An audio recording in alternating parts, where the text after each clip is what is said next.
Artinya, ya Allah, tambahkanlah aku ilmu, berilah aku pemahaman, dan jadikanlah aku termasuk orang-orang soleh.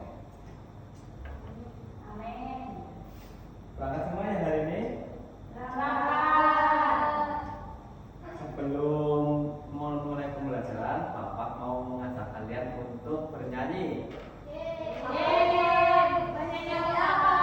Kalian tahu lagu ini enggak? Yang kalau kau suka hati tepuk tangan. Kita pakai video. Ayo semuanya berdiri dulu. Nggak mau. Kenapa nggak mau? Capek. Capek. Ya nanti nggak ini dong, nggak semangat dong. Ayo berdiri yuk. Ayo. Aku mau di depan. Dadah.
Sudah siap mau pelajaran hari ini?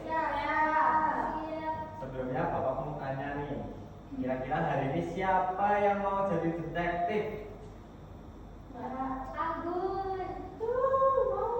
Oke, Agus ya. Jadi pelajaran pada hari ini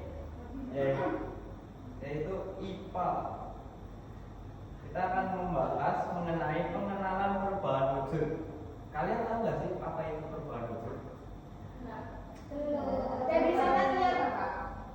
Kenapa? Oh, itu iya, tapi bukan dalam konteks ini ya. Perubahan wujud itu seperti ini ya, anak-anakku. Kita akan melakukan eksperimen ya. Ini merupakan sebuah es batu yang didiamkan ya. Jadi itu mencair. Perubahan benda itu ada beberapa ya anak-anak. Yang pertama yaitu mencair, menyublim, menguap, mengkristal, dan membeku.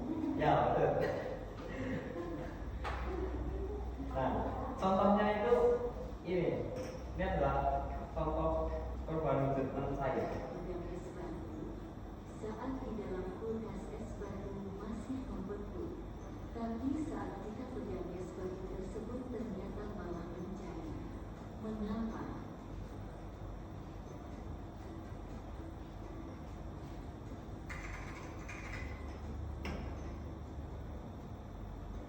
Untuk mencari jawabannya, maka kita perlu memahami dua hal, yaitu kalor dan air. Mari kita bahas tentang kalor. Kalor disebut juga energi panas. Tubuh kita memiliki energi panas yang dihasilkan oleh makanan di dalam tubuh kita. Selanjutnya adalah air. Air memiliki titik beku 0 derajat Celcius. Pada suhu tersebut, air akan berubah menjadi es. Air memiliki titik didih 100 derajat Celcius. Pada suhu ini air akan menguap dan berubah menjadi gas. Seperti saat air mendidih, pada suhu kamar atau suhu ruangan, yakni pada suhu 20 sampai 25 derajat Celcius, air akan tetap berada dalam bentuk cairan. Itulah sebabnya es yang dikeluarkan dari kulkas akan mencair karena suhu air mengalami perubahan yang semula berada pada titik beku yakni 0 derajat Celcius menjadi suhu ruangan. Selain itu, es batu lebih cepat mencair karena terjadi perpindahan energi panas dari tangan kita ke es batu saat kita pegang. Oke, anak-anak sudah paham ya? Jadi kalau perubahan benda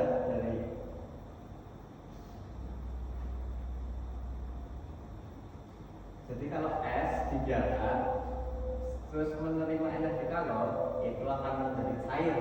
Tapi sebaliknya, kalau air mencapai titik beku, jadi kenapa es batu ini bisa mencair? Karena titik beku, titik untuk menjadi es itu adalah mencapai titik beku 0 Celcius. Jadi ketika titik beku tersebut sudah melebihi dari 0 derajat Celcius, itu es akan mencair. Tapi sebaliknya, jika suhu air mencapai titik di atas 100 derajat Celcius, itu akan menyebabkan menjadi menguap. Bisa dipahami? Oke, jadi hari ini kita akan melakukan eksperimen. Eksperimennya apa? Kita akan meletakkan es batu ini ke dalam suatu wadah. Kira-kira es batu ini akan menjadi apa? Air. Betul.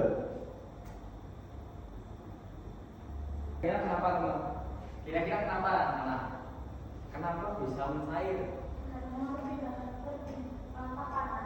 Karena panas. Betul. Kenapa bisa panas? Ya. Betul. Karena kita itu memiliki kalor. Apa itu kalor? Kalor itu merupakan suatu zat yang ada di tubuh kita sehingga menghasilkan panas. Oleh karena itu, kenapa kalau kita memegang es batu, maka es batu tersebut akan mencair. Oke, sampai sini ada yang mau ditanyakan? Belum ada? Oke, Bapak mau tanya nih, kalau es menjadi air disebut mencair, maka jika air dimasukkan ke dalam es menjadi es, itu disebutnya Batu. betul. Kira-kira di sini ada yang bisa menjawab nggak? Apa sih gunaan es selain untuk minuman? Untuk